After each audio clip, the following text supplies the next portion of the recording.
लेकिन जब नित्यानंद महाप्रभु पर प्रहार हुआ तो महाप्रभु जी बर्दाश्त नहीं कर सके, चक्र का आह्वान किया। तो नित्यानंद जी महाप्रभु जी के चरणों में गिर पड़े। महाराज, मेरे से कोई अपराध तो नहीं हुआ? अरे नहीं, अरे तुम तो मेरे प्राण हो। महाराज, आप मुझ पर प्रसन्न हैं, मैं आपकी आज्ञा के अनुसार प्रचार कर रहा हूं। हाँ हाँ, बिल्कुल बिल्कुल। तो मैं एक निवेदन करूं? हाँ हाँ, बोलो। ये चक्र को वापस भेजिए। चक्र को वापस भेजूं? अरे इन गुंडों ने तुमको मारा है। महाराज, पहले आप चक्र को वापस भेजिए।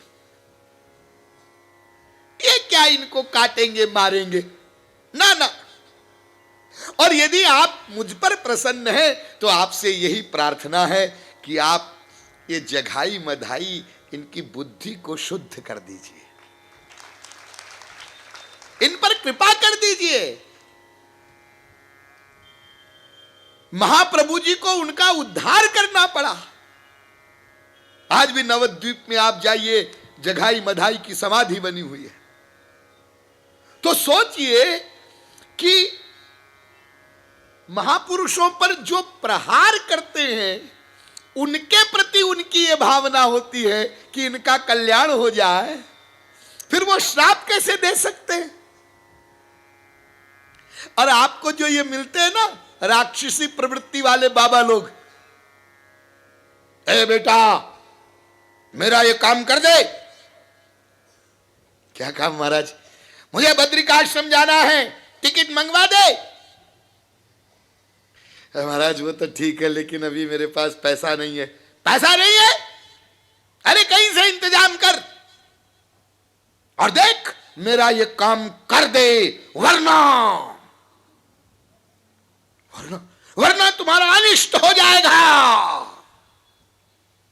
ऐसे आंखें लाल लाल करके भयानक मुद्रा बना करके अनिष्ट हो जाएगा। और आप लोग घबरा जाते हैं, अरे बाबा ये बाबा जी का कोई टिकट विकेट मंगा दो भाई, आप पता नहीं क्या हो जाए। आज के बात याद रखना, यदि कोई बाबा जी आपके यहां आवे और वो ऐसी कोई बात बोले कि तुम्हारा अनिष्ट हो जाएगा, तो 4 चप्पल उसकी खोपड़ी पर जमाना, सदा के लिए उसकी अकल ठीक हो जाएगी। हाँ? पीले कपड़े पहन लिए, बाबा जी बन गए, हमारी रोटी खाते हैं और हमारा ही अनिष्ट करने को चले हैं। ये बाबा नाम की कोई चीज है इनमें? इसलिए ध्यान दो, जो वास्तविक महापुरुष है वो कभी किसी को श्राप नहीं देता। और इसी प्रकार से जो ईश्वर प्राप्त संत है वो किसी को मिथ्या आशीर्वाद नहीं देता।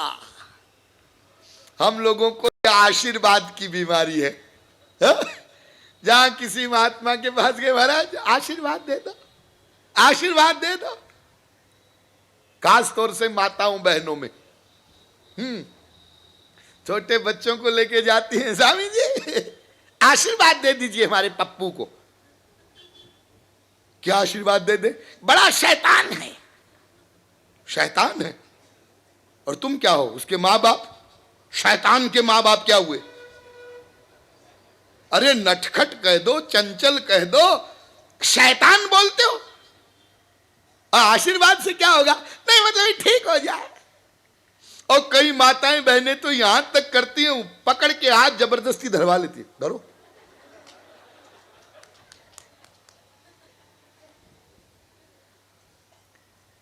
ये आशीर्वाद की बीमारी पेट पालू लोगों की है। आशीर्वाद देते रहते हैं, उनके पास लोग जाते हैं सबको, हाँ बेटा सब हो जाएगा, जाओ। एक स्त्री गई, महाराज एक बेटा नहीं है, हाँ बेटा हो जाएगा, पुत्रवती भव। आशीर्वाद दे दिया। दिन भर यही करते हैं, एक आध को हो भी जाता है। उसके प्रारब्ध से, कर्म से जिसको हो जाता है वो प्रचार करती घूमती है, हमारा पप्पू है ना वो महाराज के आशीर्वाद से हुआ। तुम्हारा दिमाग खराब है? अरे वहां 50 महिलाएं गई थी पुत्र प्राप्ति की कामना से, 50 को उन्होंने आशीर्वाद दिया था तुम्हारे बेटा हो जाए, तो 50 को होना चाहिए। यदि उनके आशीर्वाद में कमाल होता तो ये एक ही को कैसे हुआ? हाँ, इसलिए जो ईश्वर प्राप्त संत हैं वो मिथ्या आशीर्वाद नहीं देते। आप लोग कहेंगे स्वामी जी भगवत प्राप्ति तो करवाते हैं वो। हाँ, भगवत प्राप्ति करवाते हैं, लेकिन भगवत प्राप्ति आशीर्वाद से नहीं करवाते हैं।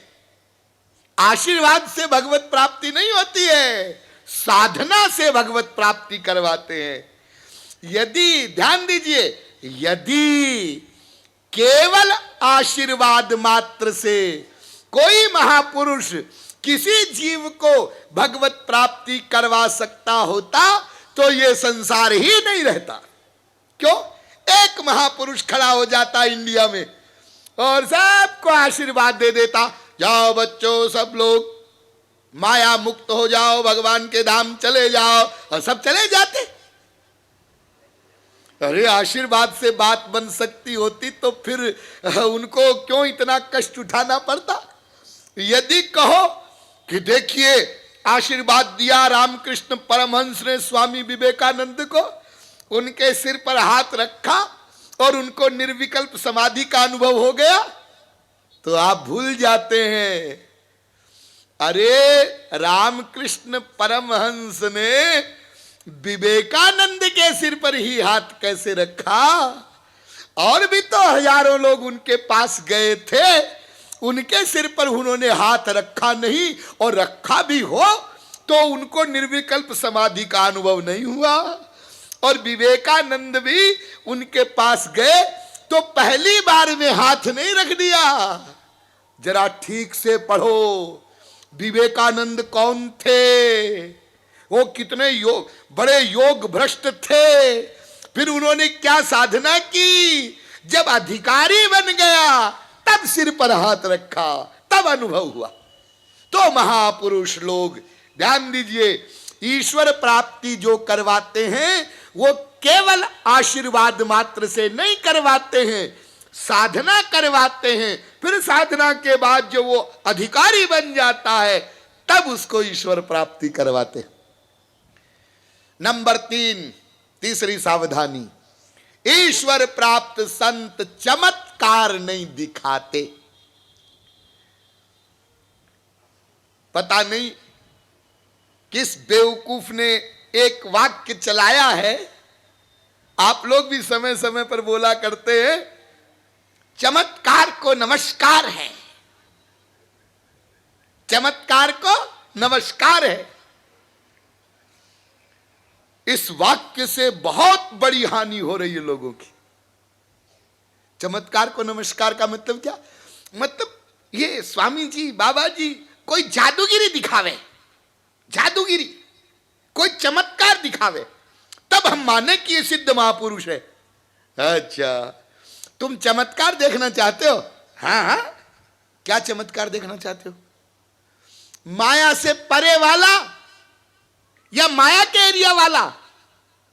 नहीं साहब, हम तो वो चमत्कार देखना चाहते हैं जो आंखों से दिखाई पड़े। हाँ, तो आंखों से दिखाई पड़े ऐसे जो चमत्कार होते हैं वो सिद्धियों के चमत्कार होते हैं। कई प्रकार की सिद्धियां होती हैं। अणिमा महिमा मूर्तेर लघिमा प्राप्तिरिंद्रियैः प्राकाम्यम श्रुत दृष्टेषु, भागवत में इसका वर्णन है। सबसे नीची होती है तमोगुणी सिद्धि, उससे ऊंची होती है रजोगुणी सिद्धि, उससे ऊंची होती है सात्विक सिद्धि, उससे ऊंची होती है गुणातीता सिद्धि। तमोगुणी सिद्धि किसको कहते हैं? आप गए किसी बाबा जी के पास, बैठे, हाँ, उन्होंने पूछा बेटा तुमको क्या पसंद है? आपने कहा रसगुल्ला। हाँ, और उन्होंने हाथ ऊपर किया, रसगुल्ला आ जा, आ गया। आप विभोर हो गए, अरे साहब ये सिद्ध महात्मा है। मैंने अपनी आंखों से देखा, उन्होंने मुझे पूछा और रसगुल्ला मंगा दिया। हाथ ऊपर किया, सोने की अंगूठी आ गई, ऐसा किया, घड़ी आ गई, यह सिद्ध है। ये तामसी सिद्धियों के चमत्कार हैं, तमोगुणी सिद्धि। इनको हमारे शास्त्रों में राक्षसी सिद्धि कहा गया है। घोर नारकीय सिद्धियां हैं ये, इनके चक्कर में मत पड़ना। ये इस सांसारिक सामान को मंगाना सिद्धियों के द्वारा, ये सबसे निम्न क्लास है। नंबर 2, इससे ऊंची एक सिद्धि होती है राजसी सिद्धि। ये मानवता के काम में आती है। इससे ऊंची सिद्धि होती है सात्विक सिद्धि। सात्विक सिद्धि वाला बाबा यदि आपको कोई मिल जाए तो आप उसको भगवान का बाप मान लेंगे। क्यों?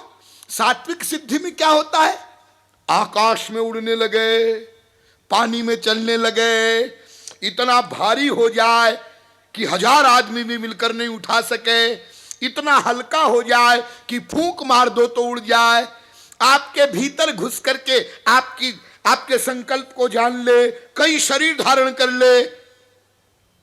ऐसी सिद्धि वाला महात्मा कोई आपको मिल जाए तो क्या आप उसको सिद्ध नहीं मानेंगे? बिल्कुल मानेंगे। लेकिन ये भी माया की सिद्धियां हैं, माया की सिद्धियां। महापुरुष तत्व तो अभी इनसे करोड़ों कोस दूर है। ये तमोगुणी, रजोगुणी, सत्वगुणी, ये माया के एरिया वाली सिद्धियां हैं। इससे परे एक होती है गुणातीता सिद्धि, माया के गुणों से परे वाली सिद्धि। यह भी 2 प्रकार की होती है, एक महासिद्धि, एक परम सिद्धि। महासिद्धि किसको कहते हैं? मोक्ष, मुक्ति। ये जो महासिद्धि मोक्ष है, ये भी निंदनीय है। मोक्ष भी, हाँ, और जो अंतिम है परम सिद्धि, बस वो जिसके पास है वो माला माल है। वो परम सिद्धि क्या है हम आगे आपको बताएंगे। तो ये जो चमत्कार वगैरह आप लोग देखते हैं, ये सब सिद्धियों के चमत्कार होते हैं। जो चमत्कारों के चक्कर में पड़ जाएगा वो तो माया के एरिया में ही भ्रमण करेगा। इसलिए चमत्कार को नमस्कार, इस वाक्य को आज से आप लोग याद कर लीजिए। चमत्कार दिखाने वालों को दूर से नमस्कार। नंबर 4, चौथी सावधानी, बहिरंग वेशभूषा को देख करके किसी को महापुरुष नहीं मानना है। आजकल हमारे देश में ये तमाम रंग बिरंगे रंग चल रहे हैं ना। कोई गेरुआ पहन रहा है, कोई पीला पहन रहा है, कोई सफेद पहन रहा है, कोई काला पहन रहा है। ये जो रंग बिरंगे वस्त्र हैं, इनका महापुरुषत्व से परमाणु भी संबंध नहीं है। परमाणु भी।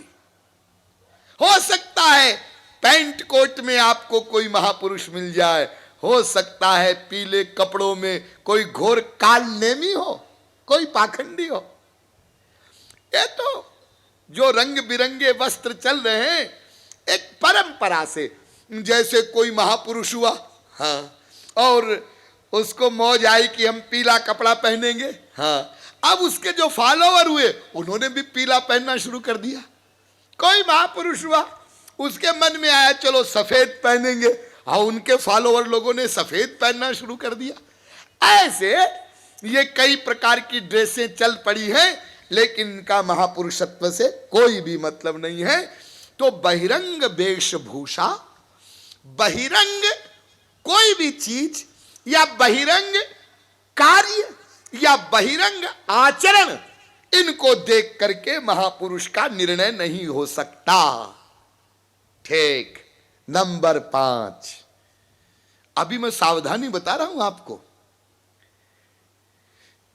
ईश्वर प्राप्त संत लोगों को संसार का सामान देने का ढोंग नहीं रचता। आजकल बहुत से बाबाओं ने धंधा बना लिया है। क्या? लोगों को अपने कर्म के अनुसार, प्रारब्ध के अनुसार संसार का सामान मिलता ही रहता है। हाँ, और उनको संसार के सामान की कामना रहती है। हाँ, चलो नाम अपना कर दे, नाम अपना कर दे, तो संसार का सामान देने का ढोंग रचते। जा, हो जाएगा, हो जाएगा। कुछ कुछ लोगों का होता रहता है। वास्तविक महापुरुष ऐसा नहीं करता। ये कुछ सावधानियां हैं, इनको मस्तिष्क में रखना। हाँ, तो स्वामी जी एक बात बताइए, फिर महापुरुष करता क्या है और उसके पास होता क्या है? हाँ, ईश्वर प्राप्त संत की कुछ ऐसी पहचाने हैं, कुछ ऐसे लक्षण हैं जो आपके अनुभव में आएंगे। वो संक्षेप में आप लोग समझ लीजिए। नंबर 1, जब किसी वास्तविक महापुरुष के द्वारा आप भगवत विषय का श्रवण करेंगे तो उसकी वाणी का आपके हृदय पर जोरदार असर पड़ेगा।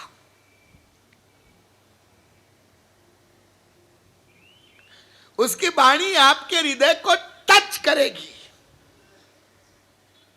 वही बात हमने सैकड़ों बार गीता में पढ़ी, रामायण में पढ़ी, हाँ, या किसी शब्द ज्ञानी से सुनी, हाँ, कोई खास बात नहीं लगी। वही बात जब हमने किसी ईश्वर प्राप्त संत के मुखार बिंद से सुनी, वो छू गई,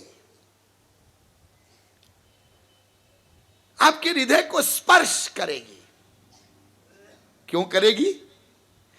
क्योंकि उसकी वाणी में भगवान की दिव्य पावर होती है। क्यों? इसलिए कि उसके प्रत्येक कर्म का कर्ता भगवान होता है। देखिए, हम लोग कर्म करते हैं ना, हाँ, तो अपने आप को कर्म का कर्ता मानते हैं, कर्तृत्व अभिमान से युक्त रहते हैं।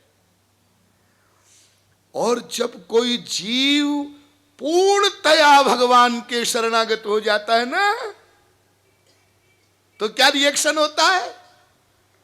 एक दिन मैंने आपको संकेत में बताया था, पूर्ण शरणागति होने पर उसी क्षण से उस जीव के प्रत्येक कर्म का कर्ता भगवान बन जाता है भविष्य के लिए। फिर वो कुछ नहीं करता। तभी तो कबीर कहते हैं ना, जो करे सो हरि करे, होत कबीर कबीर। अरे भाई, लोग कहते हैं कबीर ने ऐसा कहा, कबीर ने ऐसा किया। मैंने तो कुछ नहीं किया। जो करे सो हरि करे, वो तो सब भगवान करवा रहा है। देखिए, भगवान करवा रहा है, भगवान कराता है, ये वाक्य हम भी बोलते हैं। लेकिन एक दिन मैंने आपको बताया था, ये बात हमारे पर लागू नहीं होती, लेकिन ये वाक्य महापुरुषों के लिए लागू होता है।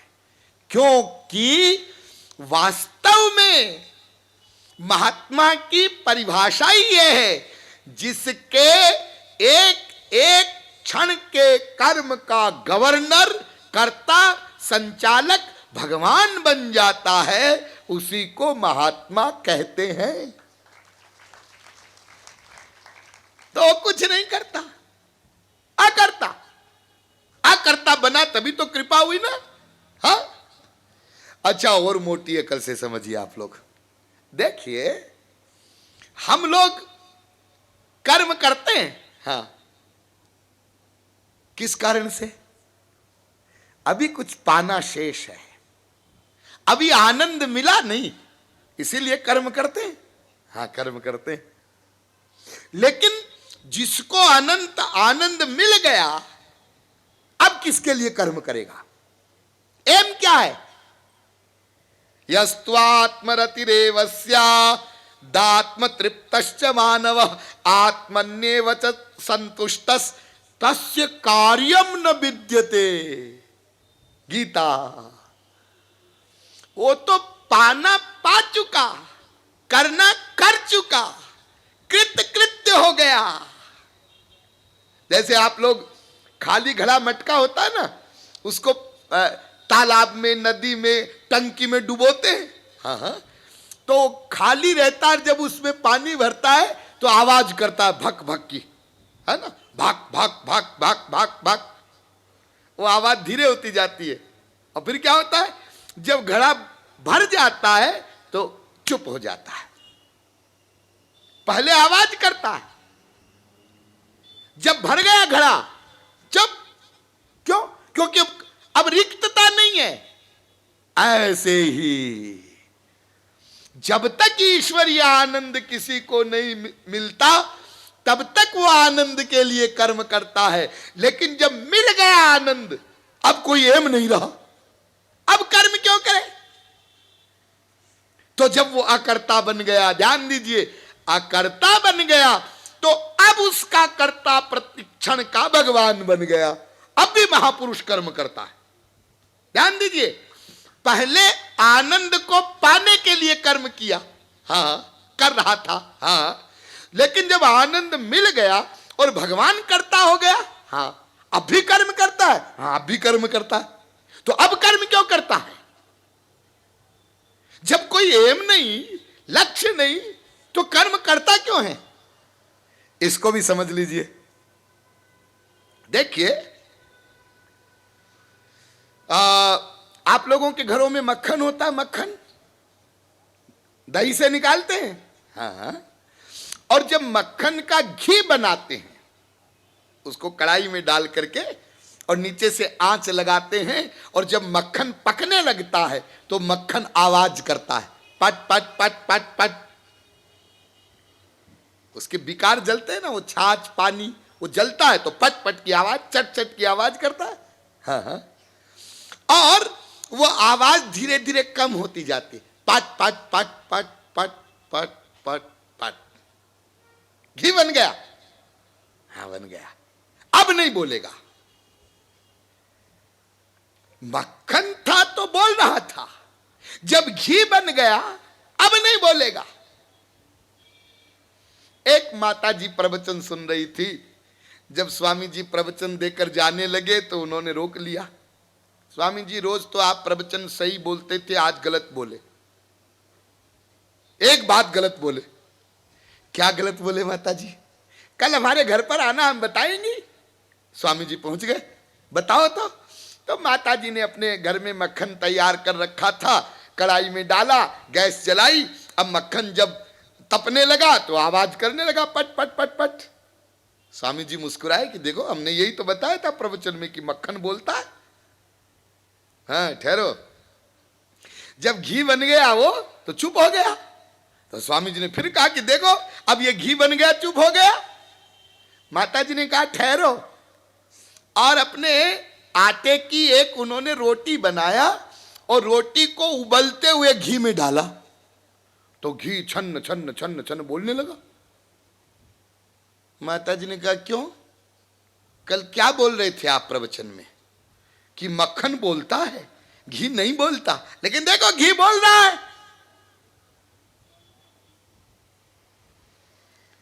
स्वामी जी ने कहा माता जी, ये घी बोल रहा है, लेकिन ये अपने लिए नहीं बोल रहा है, ये पूड़ी को पकाने के लिए बोल रहा है। और जब वो पूड़ी पक गई तो घी चुप, फिर दूसरी रोटी डाला कच्ची, फिर वो छन्न छन्न छन्न बोला, जब वो पक गई तो फिर चुप।